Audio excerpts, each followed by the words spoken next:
Welcome to Comically Exposed. This is the podcast where we talk about OCD and comedy stuff. And my name is Gabbie Blachman, and the fabulous co-host of this podcast is Heather Nye. And you are all better for knowing it. This is episode 13. Hopefully you heard our last episode, which was an amazing interview with Ege, our friend from Turkey, who's too goddamn funny for her own good, I think, was the takeaway. She is. And she was amazing on our first interview that we ever done on our podcast. So, yeah. And shout out to you for fixing the international technical difficulties of sound recording and piecing back together. I don't know why, but it makes me think of like some kind of architectural dig where you found a 70,000 puzzle piece from 20 million years ago, and now you're putting it back together piece by piece. Was that accurate? I do like puzzles. I like puzzles too. Have we talked about this? Are you at all compulsive about puzzles? I don't know if it's compulsive or controlling.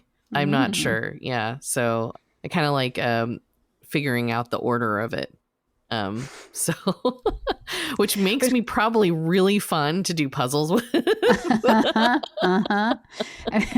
That's what people love. They love somebody to come through and be like, hey, let's make this very ordered and organized and turn it into some kind of project. You're a project manager.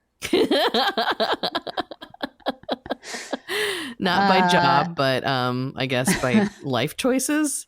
Yeah, I feel like that could be a little compulsive, coming in and being like, I will make order out of this chaos. Yeah, I do like to sort. That's one of my fun things that I like to do. But yeah. I am definitely compulsive when it comes to puzzles. If there is one out and I am near it, I have to be working on it.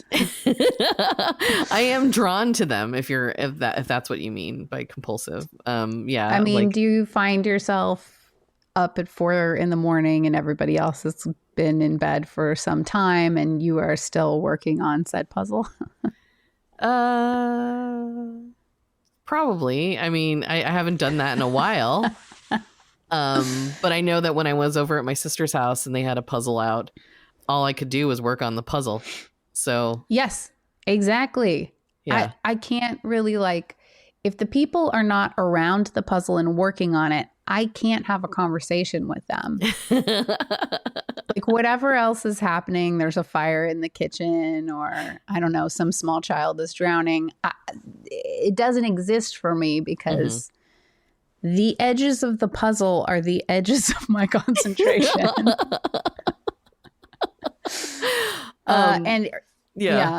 Similarly to a puzzle, I got my sister and her boyfriend a Lego set of this like house. Oh, yes. And it was like a Christmas scene, and we proceeded to open it and then just build. How long until you guys finished it? Well, we didn't finish it because it was an enormous amount of Legos, which I didn't realize it was when we got it for him. But it was a couple hours and people were like, so I'm going to go home before we realized we were at it for a very long time. 1,000%. People are like, I'm hungry. And you're like, why? We ate 12 hours ago. The puzzle is here. The puzzle will sustain us. Legos for me, I think this may have to do with my ADHD, but anytime I got a Lego set, and also because maybe the first couple of Lego sets I got were hand-me-downs, so not all the pieces were there. So I never built the thing that you were supposed to build. I was always just freestyling. But when it comes to like a regular sauce puzzle, it is, oh my God, the beginning of the quarantine lockdown of the pandemic. And I ordered a whole bunch of puzzles and really, really did damage to my eyes because there's no there are no good lights in this house. Everything for some reason is like half as bright as you would want it to be. It's very atmospheric, and yeah, it's a real bummer. Did you end up getting a headlamp? Yes, but there was a problem because the reflection from the headlamp was too strong, so I'd have to look at the puzzles from like an angle, and I had to like angle the headlamp. It was like a whole thing. I don't know, maybe it was good that I was so hyper focused on something besides being stuck indoors for, you know, the months, and then not being around another human being for 6 months. Yeah, those were dark days. Yeah, it was. Although at first my little introverted self was like, I don't have to go outside. It's amazing. Like, this is the best. But then I didn't realize how much incidental touch was important to me. I think I don't know if I actually took a quiz or whatever, but you know, the love language quiz or situation that's been going around, and not only is it quality time, but it was absolutely physical touch.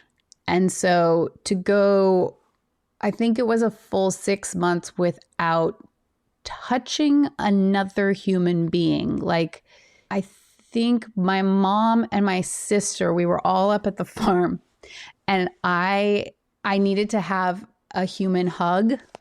So I brought sheets because we still didn't super know how this thing was, you know, being transmitted. I think we were still wiping off groceries. And so we put full sheets over our faces and bodies and then hugged through the sheets. I can't even tell you. It was the best. But I felt immediately guilty because I was like, great, now I've killed my mom and my sister, even though, again, I was so isolated that there was no incidental contact with other human beings. So where did I get COVID from? It would have had to have come through the internet. Oh, yeah. I thought the same thing, too, when visiting my dad. Yeah, it was one of those things where it's like, you know, give him a hug, and then, oh, if he gets COVID, I just killed him. Yeah. A little fixation, little rumination. Yep. Oh, okay. Well, we were talking about stuff previous to the podcast because we're friends outside of the podcast. Jealous. One of the ways that you can tell if something is OCD is if you're ashamed to tell other people about it. Yes. Right? Yes, very much so. Yeah. One of the best things about being in an OCD group was finding out that all of us had OCD since we were children and kept it to ourselves and did our little rituals and our compulsions and really tried to make it so that nobody else noticed. And we would never tell anybody because I think the worst fear is being rejected, but also the first fear was being called weird. Yeah. You too? I feel that too. Yeah. Cause that's the whole like learning to mask. I recently saw something, and I don't know if this is true or not. Cause I'm not a medical professional, but for example, I was called high functioning OCD, even though I was also told that is not, a medical term. And it was because, high functioning means, good at masking. Yeah. Yeah.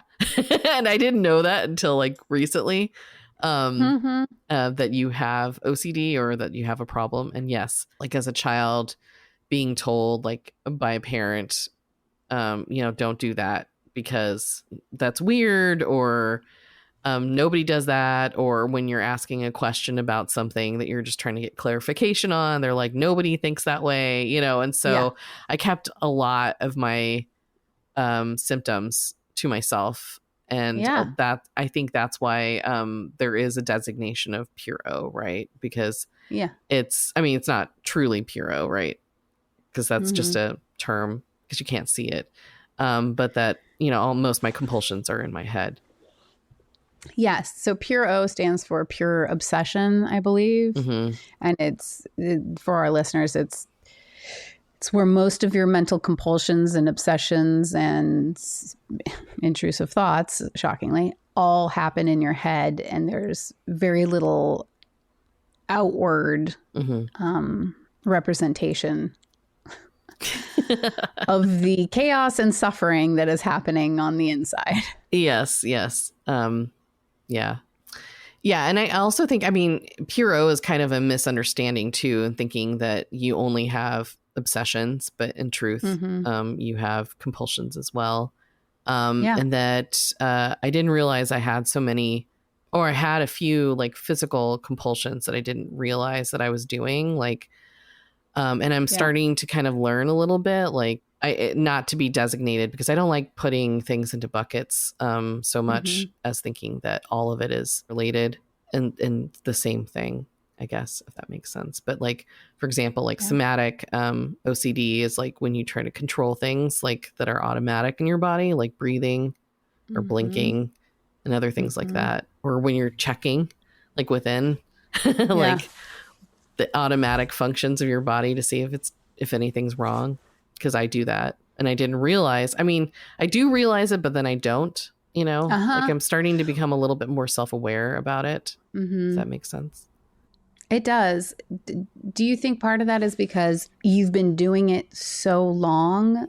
Yeah. That it's like, for me, it's like, if it was something that I started like in childhood, I accepted a lot of shit in childhood, not to say like traumatic shit. I just mean like, some adult would tell me like, books should always be put back, read it so that the title can be read to the left or whatever it is. And I would be like, oh, that is a law of the world. So when I was younger, and if I started doing some kind of compulsion, then I would be like, well, this is just me. This is just a way of the world, Yeah. And then people call it quirky. Yes, exactly. You get called weird.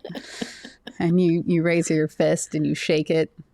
You're like, if you knew the rules, you would understand that this is the thing you have to do. Yeah, exactly. What are you idiots doing? Exactly. I don't know if I talked about it on the podcast yet, but when I was in elementary school, when I would raise my hand to answer a question from the teacher, I made sure that every fourth time I raised my hand, I purposefully gave a wrong answer because I thought that was the rule that all the other elementary school kids were doing.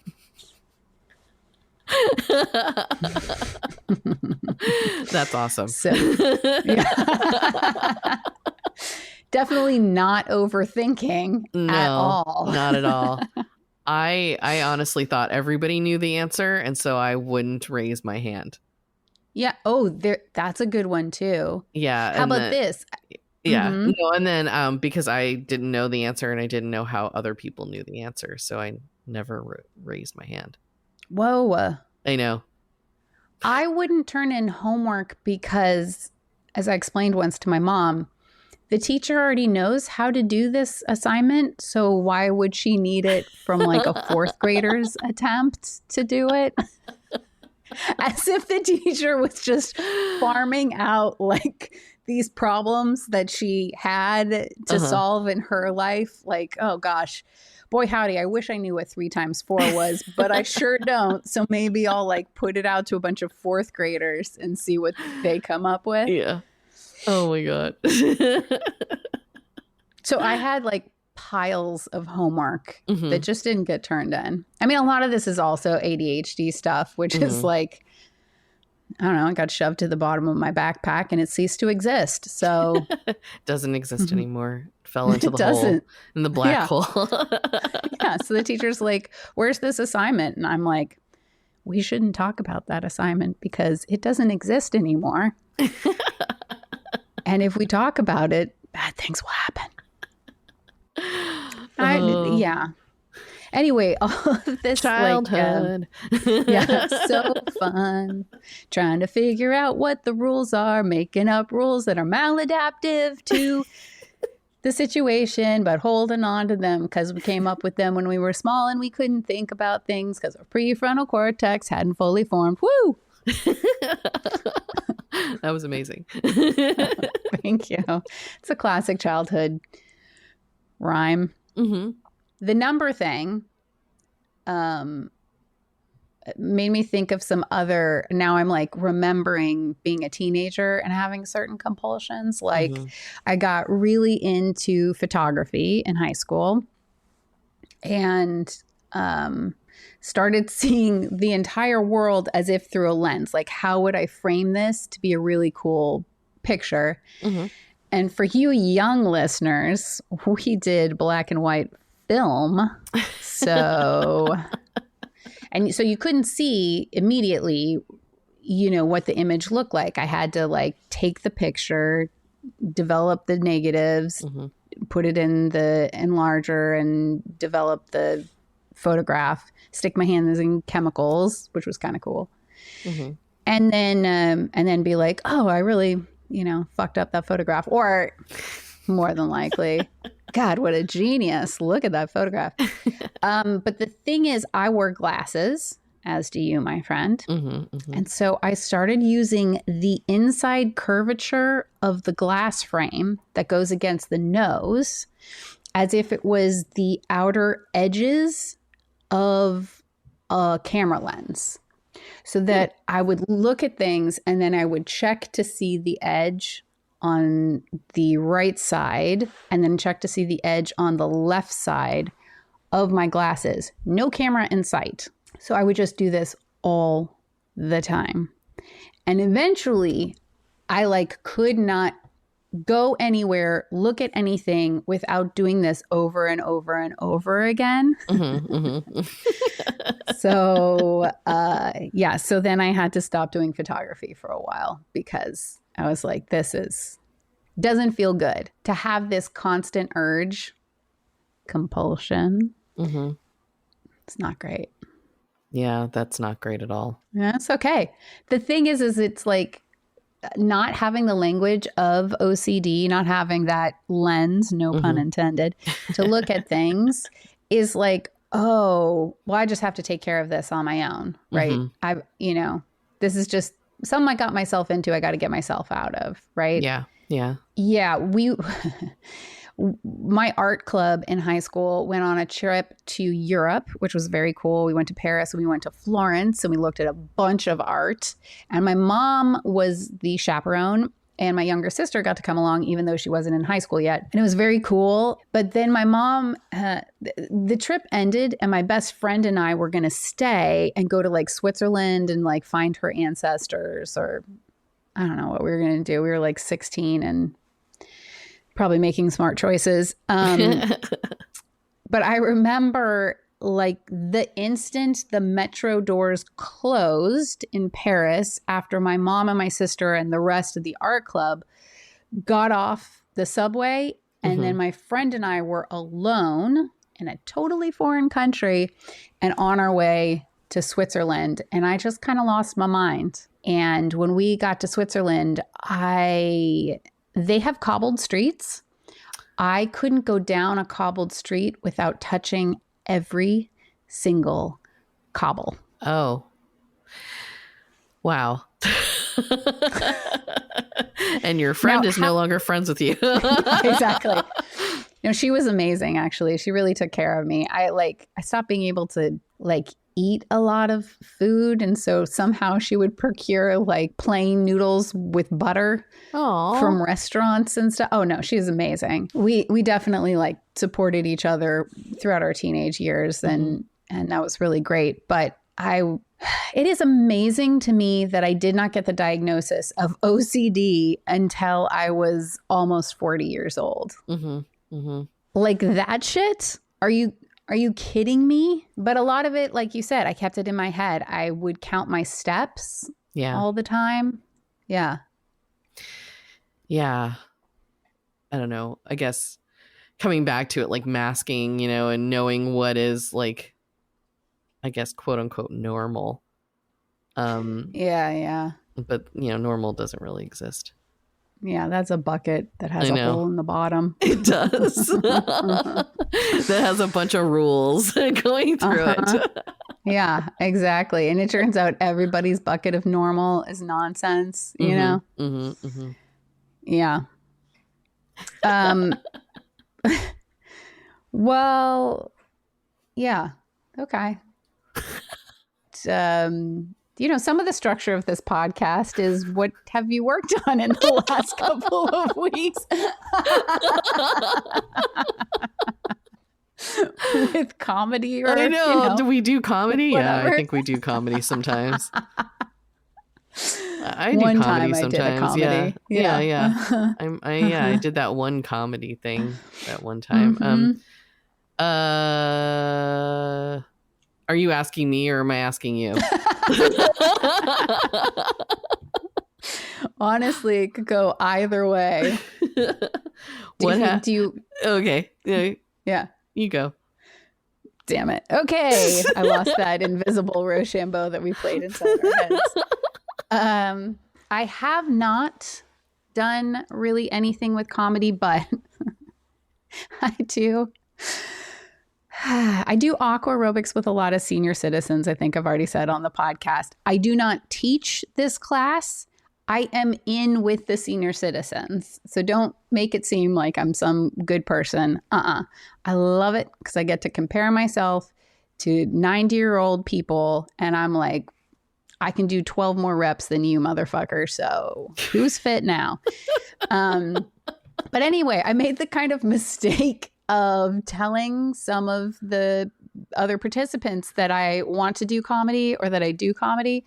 And so they'll have suggestions. And recently one of them emailed me and it was like a link to a Facebook thing, which I'm not really on Facebook, right? But I was like, okay, what is this?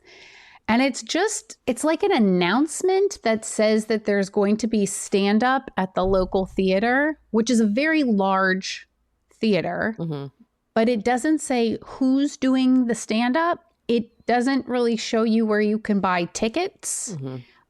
It absolutely is not like an open mic or something that like I could do as a stand-up. So I was just like, okay, right, got it. Got this link from this email. Okay. And then I go back to aqua aerobics like the next day or whatever. And she's like, did you get my email? Did you get my email? And I'm like, yeah, I got it. And she's like, so? And I'm like, great. So great. Thank you so much. And she's like, yeah, I thought of you. And I'm like, uh-huh. She solved it. Exactly. And I was like, high fives all around. Look out, Jerry Seinfeld. Like my career is, I was just like, okay, like cool. To me, it's like the equivalent of an elderly relative sending you a newspaper clipping. It's like, what do you want me to do with this? Do you want me to read it and talk to you about it the next time I see you? Because I can almost guarantee you have forgotten about this, like, piece on Nevada's voting history or something like that. And I don't want to read it. Anyway, so that was comedy. But the big thing that I am thinking about is the job, getting the day job, still plugging away at that, still hating it. Tutoring has picked up a lot. So I'm trying to balance this being the season to actually make money and putting aside time to do the application. And then on the weekends, I keep going up to the farm and working on the bunkhouse to get into place. So I don't know where I'm thinking the time to, doesn't matter. But I am getting more and more excited about putting on a night of comedy where we talk about our experiences in the healthcare system. I'm a little worried that it's just going to be sad and traumatic, but I'm hoping that if we started off with, I select the people that it'll, kind of vacillate. We'll have some funny highs, some very sad lows, a lot of sharing. So, that sounds great. Thank you. So Heather, what's been going on with you? Well, not as much comedy writing. I think I said this last time before the interview, that I was going to work on my short humor piece and then get that out the door. I actually focused mostly on podcast stuff, only because we're using a different podcasting host, and I've been testing out some stuff. And so I've been doing a little bit of research on trying to figure out if I want to stick to it, because we transferred from not paying for podcast hosting to paying for podcasting hosting. And I mean, right now we're not paying, we're on a free trial right now, but I'm just trying to do a little bit of due diligence and seeing if this is our home for now, or if we just go somewhere else. And so I know that is super boring to talk about. And then also editing and figuring out some of our processes, to kind of workflow processes of getting stuff out the door faster and other things. So that is, and accessibility of the podcast for having transcriptions and potentially getting on to YouTube soon. Dang. Yeah. So been working on that. That would be, wait a minute. That sounds cool. Do you want us to have like a video component to this? We don't have to. Not that, I don't know if I'll cut this part out, but YouTube, people listen to YouTube. Mm-hmm. They allow for RSS feed, and so they can pick up our podcast, and then we can just have it sitting there on YouTube. And YouTube is like the second largest search engine. So if we have our SEOs correct, we could be found. So, dude, Heather, you are such a rock star. And I think I might cut this part out because it's so boring. All right. But I think it's so fucking cool. Well, thank you. But I would like to work. I do have a time frame of the time limit, I should say, of how much research I'm going to do on this. Because I could do this forever. And know that, I can always change later. So that's just how it goes. So my plan is to do the short humor piece that I was planning on doing, and then submitting it to a second place.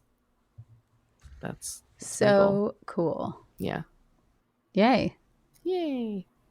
My goal, I think, because I don't know about the comedy night anyway, but what I want to do, and what you have already very generously offered to me multiple times, is I would love to send you the Batshit Roommate recording I made with my sister, and maybe you can work your magic so that the voices sync up, so that at the end it's not echoes on echoes of delay.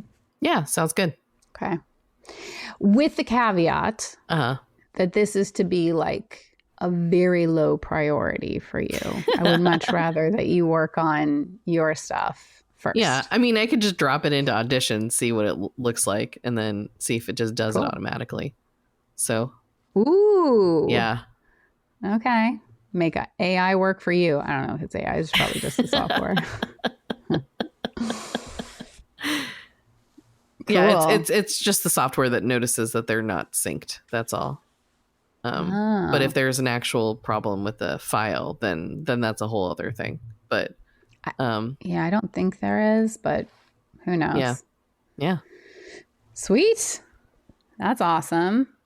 So then that means that Gabbie will have one episode done of Batshit Roommate, which has only been something I've been thinking about for 15 years at this point. It's been like 99 years since we first discussed it. It was back in when we first started our other podcast, Ancient Times. Ancient what's Times. It was happening called now? Ham Radio. Yeah.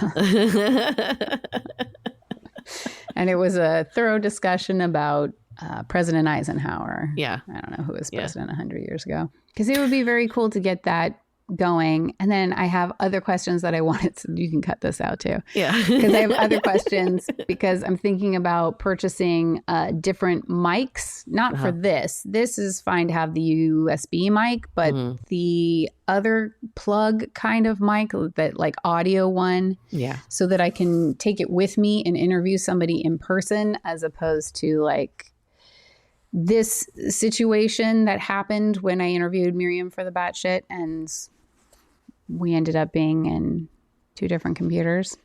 Yeah. Anyway, I'm sure there's lots of different ways to solve it. Yeah, there are. People have been interviewed before in the same room. No, I'm going to be the first person to do it. It's going to blow everybody's minds.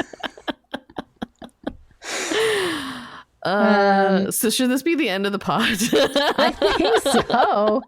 It's kind of a low-key pod, but that's okay. Yeah. I mean, the last one was so amazing and hyped up and whatever. I would like us to do maybe some more interviews in the future. I agree. I'm sure we know some other OCD types with funniness. Or ADHD. I mean, because you have ADHD, so we can do that. And I could just... Thank you for noticing. Yeah. And then, or anxiety, you know? Yeah. Anxiety or MDD, is all our friends. Major depressive disorder. Listen, listeners, if you have any of those and you want to be interviewed, call in. Yeah. I don't know what our number is, but good luck. Yeah. Yeah. Just call a number and see if it's us. Just take your phone out, start screaming at it. Yeah. You can turn it on or not. You're going to have the same result. So. Yeah, that's how my mom calls me. So.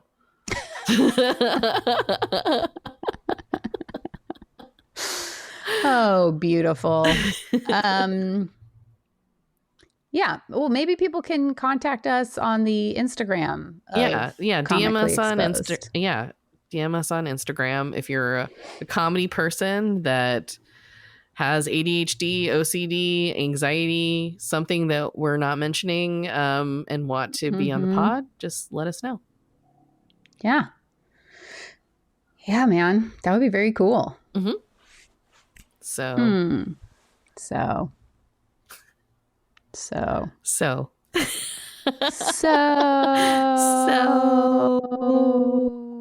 I think we're done. Yay. Yay. Bye, everybody. Bye, everyone. Bye. Welcome to the end of the show. This is Gabbie Blachman. And this is Heather Nye. Thank you for listening to Comically Exposed. We are just a little show with 2 creators who edit and produce each episode. We appreciate all your support. If you like what you heard, please follow us on Instagram at comicallyexp.podcast. That's comicallyexp.podcast. Or subscribe to us on Spotify or wherever you listen to podcasts. New episodes drop every other Wednesday. Also, special thanks to Track Club and Goldenfinch for providing the music. Thanks for listening. And hey, everybody, today is a great day to expose yourself. Okay, until next time, ta-da for ta-da. Bye. Bye.